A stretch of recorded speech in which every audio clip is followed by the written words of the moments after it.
ಸಚಿನ್ ಪಾಂಚಾಳ್ ಬಡ ಹುಡುಗ, ಮನೆಗೆ ಆತನೇ ಆಧಾರ. ಬೆನ್ನಿಗೆ ಅಂಟಿ ಹುಟ್ಟಿದವರು 5 ಹೆಣ್ಣುಮಕ್ಕಳೇ.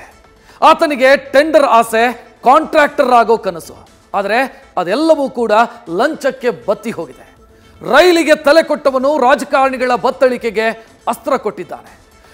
ಪ್ರಿಯಾಂಕ್ ರಾಜೀನಾಮೆ ಮತ್ತು ಸಿಬಿಐ ತನಿಖೆಗೆ ಒಪ್ಪಿಸಬೇಕು ಅಂತ ವಿಜಯೇಂದ್ರ ಶನಿವಾರದ ಡೆಡ್ಲೈನ್ ಕೊಟ್ಟಿದ್ದಾರೆ.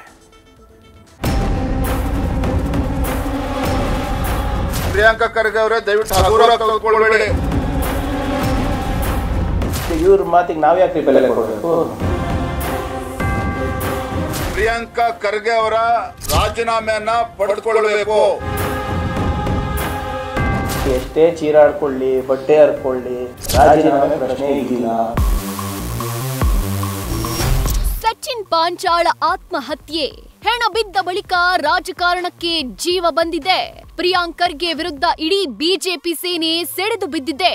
ಆರೋಪ ಪ್ರತ್ಯಾರೋಪಗಳು ತಾರಕಕ್ಕೇರಿವೆ.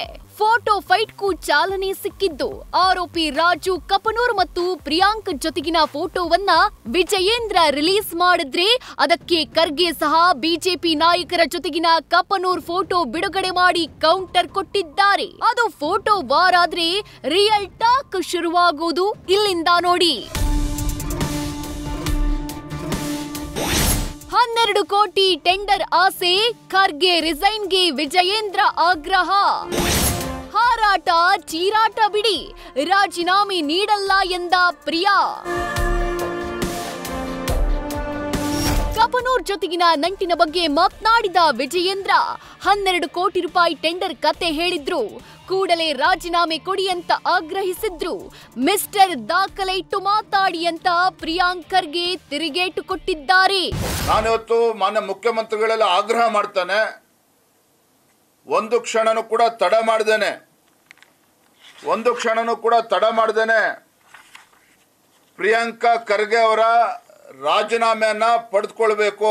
ನಾನು ಮೊನ್ನೆನೂ ಹೇಳಿದ್ದೀನಿ, ಎಷ್ಟೇ ಚೀರಾಡ್ಕೊಳ್ಳಿ, ಬಟ್ಟೆ ಹರ್ಕೊಳ್ಳಿ, ರಾಜೀನಾಮೆ ಪ್ರಶ್ನೆ ಇಲ್ಲ.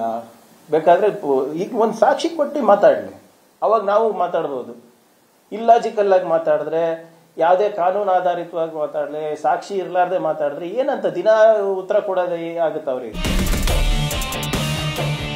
ಅಂದಹಾಗೆ ಕೇಸ್ನ ಸಿಬಿಐಗೆ ಒಪ್ಪಿಸುವಂತೆ ಜನವರಿ 3ನೇ ತಾರೀಕಿನವರೆಗೂ ಬಿಜೆಪಿ ಡೆಡ್ಲೈನ್ ಕೊಟ್ಟಿದೆ.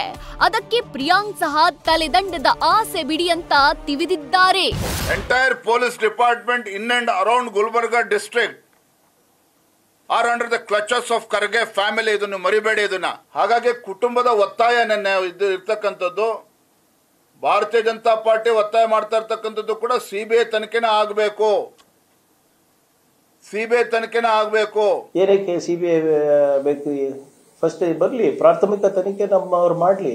ಇಲ್ಲಿವರೆಗೂ ಯಾವ ತನಿಖೆ ನೇರವಾಗಿ ಸಿಬಿಐಗೆ ಕೊಟ್ಟಿರೋದು ಹೇಳಿ? ಸುಮ್ಮನೆ ಏನೋ ಬಹಳ ದೊಡ್ಡ ಹಗರಣ ಆಗಿದೆ, ಇದರಲ್ಲಿ ಯಾರ್ದಾದ್ರೂ ಒಂದು ತಲೆದಂಡ ಆಗುತ್ತೆ ಅಂತ ಹಗಲ್ ಕನ್ಸು ಕಾಣ್ತಾ ಇದ್ದಾರೆ. ಅವೆಲ್ಲ ಆಗ್ಲಾರ್ದು. ಅದಷ್ಟೇ ಅಲ್ಲ, ಕಲಬುರಗಿಯಲ್ಲಿ ಖರ್ಗೆ ನಿವಾಸಕ್ಕೆ ಮುತ್ತಿಗೆ ಹಾಕೋದಾಗಿ ವಿಜಯೇಂದ್ರ ಎಚ್ಚರಿಕೆಗೆ. ಎಷ್ಟು ಜನ ಬರ್ತೀರಾ ಅಂತ ಹೇಳಿ ಟೀ ಕಾಫಿಗೆ ವ್ಯವಸ್ಥೆ ಮಾಡೋದಾಗಿ ಪ್ರಿಯಾಂಕ್ ಗೇಲಿ ಮಾಡಿದ್ದಾರೆ. ಸಿಬಿಐ ತನಿಖೆಗೆ ಆದೇಶ ಮಾಡಿದ್ರೆ ಒಳ್ಳೇದು, ಇಲ್ಲ ಅಂತ ಹೇಳಿದ್ರೆ ಜನವರಿ 4ನೇ ತಾರೀಕು ಶನಿವಾರ ಗುಲ್ಬರ್ಗಾದಲ್ಲಿ ಬೃಹತ್ ಪ್ರತಿಭಟನೆ ಹೋರಾಟವನ್ನ ನಾವು ಹಮ್ಮಿಕೊಂಡಿದ್ದೇವೆ. ಖರ್ಗೆ ಅವರ ಮನೆ ಮುತ್ತಿಗೆಯನ್ನು ಕೂಡ ಹಾಕ್ತೇವೆ.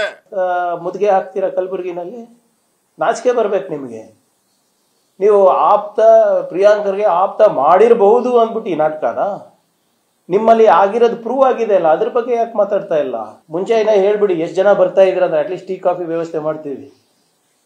ಮತ್ತೆ ಅಲ್ಲಿ ಬಂದು ನೀರು ಕೊಟ್ಟಿಲ್ಲ ಅಂತ ಅದಕ್ಕೊಂದು ಪ್ರತಿಭಟನೆ ಮಾಡ್ತೀರಾ? ಮಾತು ಇಷ್ಟಕ್ಕೆ ನಿಂತಿಲ್ಲ. ರಾಜ್ಯ ಸರ್ಕಾರ ಆತ್ಮಹತ್ಯೆ ಭಾಗ್ಯ ನೀಡಿದೆ ಅಂತ ಬಿಜೆಪಿ ಸಾರಥಿ ಪ್ರಹಾರಕ್ಕಿಳಿದ್ರು. ಪೊಲೀಸ್ ಠಾಣೆಗಳು ಕಾಂಗ್ರೆಸ್ ಕಚೇರಿಯಾಗಿವೆ, ರಿಪಬ್ಲಿಕ್ ಆಫ್ ಗುಲ್ಬರ್ಗಾ ಆಗಿದೆ ಅಂತ ಕೆಂಡ ಕಾರಿದ್ರು. ಅದಕ್ಕೆ ಸಿಕ್ಕ ಉತ್ತರ ಓನ್ಲಿ ದಾಖಲೆಯೊಂದಿಗೆ ಬನ್ನಿ ಅಂತ ಖರ್ಗೆ ಆಹ್ವಾನಿಸಿದ್ರು. ರಾಜ್ಯ ಸರ್ಕಾರ ಆತ್ಮಹತ್ಯೆ ಭಾಗ್ಯವನ್ನ ಕರ್ನಾಟಕ ರಾಜ್ಯಕ್ಕೆ ದಯಪಾಲಿಸಿದೆ ಅನ್ನೋದನ್ನ ಈ ಸಂದರ್ಭದಲ್ಲಿ ಹೇಳೋದಕ್ಕೆ ಇಚ್ಛೆ ಪಡ್ತೇನೆ. ಇವತ್ತು ಪ್ರಾಣ ಹೋಗಿರ್ತಕ್ಕಂಥದ್ದು ಅಲ್ಲಿರ್ತಕ್ಕಂಥ ಪೊಲೀಸ್ ಸ್ಟೇಷನ್ಗಳು, ಕಾಂಗ್ರೆಸ್ ಕಚೇರಿ ತರ ಇವತ್ತು ರಿಪಬ್ಲಿಕ್ ಆಫ್ ಗುಲ್ಬರ್ಗಾ ಏನಿದೆ ಆ ಜಿಲ್ಲೆ ಯಾರ ಕಪಿಮುಷ್ಟಿಯಲ್ಲಿದೆ, ಯಾವ ಕುಟುಂಬದ ಕಪಿಮುಷ್ಟಿಯಲ್ಲಿದೆ ಅಂತ ಹೇಳಿದ್ರೆ ಗುಲ್ಬರ್ಗ ನೀವು ಬಸ್ ಸ್ಟ್ಯಾಂಡ್ ಅಲ್ಲಿ ನಿಂತ್ಕೊಂಡು ಯಾರಿಗೆ ಕೇಳಿದ್ರು ಕೂಡ ಹೇಳ್ತಾರೆ. ಒಂದು ಡಾಕ್ಯುಮೆಂಟ್ ಇಟ್ಕೊಂಡು ಬನ್ನಿ, ಇವ್ರೆ ಯಾರು ಬೇಡ ಅಂದಿದ್ದಾರೆ. ಒಂದು ಡಾಕ್ಯುಮೆಂಟ್, ಒಂದು ಪುರಾವೆನೋ, ಒಂದು ಯಾವ್ದಾದ್ರು ಒಂದು ರೆಕಾರ್ಡಿಂಗ್ ಏನಾದ್ರೂ ತಗೊಂಡ್ ಬನ್ನಿ. ತಗೊಂಡ್ ಬಂದು ಹಿಂಗೆ ಆಗ್ತಾ ಇದೆ, ಪ್ರಿಯಾಂಕ್ ನೇರ ಕಾರಣ ಇದಕ್ಕೆ ಅದು ಇಟ್ಬಿಟ್ಟು ಮಾತಾಡಿ. ಯಾರು ಬೇಡ ಅಂದಿದ್ದಾರೆ. ಇನ್ನು ಮಾತಿನ ಯುದ್ಧದಲ್ಲಿ ಕಾಂಗ್ರೆಸ್ನ ಇಬ್ಬರು ಪ್ರಭಾವಿ ಸಚಿವರು ಖರ್ಗೆ ಬೆನ್ನಿಗೆ ನಿಂತಿದ್ದಾರೆ. ಕೇಸ್ನ ತನಿಖೆ ಸಿಐಡಿಗೆ ಒಪ್ಪಿಸಲಾಗಿದೆ ಅಂತ ಗೃಹ ಸಚಿವ ಪರಮೇಶ್ವರ್ ಹೇಳಿದ್ರೆ, ಪ್ರಕರಣದಲ್ಲಿ ಪ್ರಿಯಾಂಕ್ ರೋಲೇ ಇಲ್ಲ ಅಂತ ಡಿಸಿಎಂ ಡಿಕೆಶಿ ಸರ್ಟಿಫಿಕೇಟ್ ಕೊಟ್ಟಿದ್ದಾರೆ.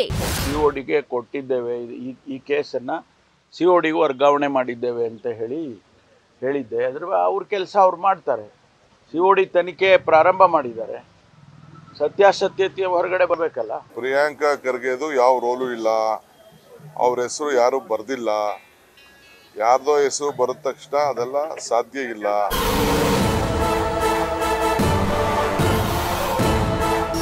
ಒಟ್ಟಾರೆ ಸಚಿನ್ ಕೇಸ್ನಲ್ಲಿ ರಾಜಕೀಯ ಇರೋದು ಪಕ್ಕಾ. ಆದ್ರೆ ಸಿಐಡಿಯ ತನಿಖೆ ಪಾರದರ್ಶಕ ಆಗಿರುತ್ತಾ ಅನ್ನೋದೇ ಪ್ರಶ್ನೆ. ಮಧುಸೂದನ್ ಜೊತೆ Harish Kakol, political bureau, news first. News first ನಿರ್ಭೀತಿಯಿಂದ ನಿಮ್ಮ ಪರವಾಗಿ.